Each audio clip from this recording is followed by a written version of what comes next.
I'm going to show you how to fix your Owlet Dream Sock if it's not connecting to Wi-Fi. First, check that your Wi-Fi network is running smoothly. Verify that other devices can connect to confirm there's no network outage or disruption. Make sure your Owlet base station is within the recommended range of your Wi-Fi router, ideally with minimal obstructions like walls or large furniture that could interfere with the signal.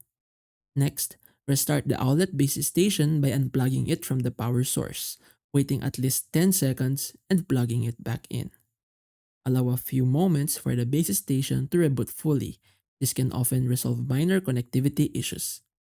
If it's still not connecting, try resetting the Wi-Fi connection through the outlet app or directly on the base station by following the manufacturer's instructions for Wi-Fi setup. You should also check for any potential sources of interference. Avoid placing the base station near microwaves, cordless phones, or baby monitors as this can disrupt the Wi-Fi signal. Once everything's set, your outlet trim sock should be able to reconnect smoothly to your Wi-Fi network.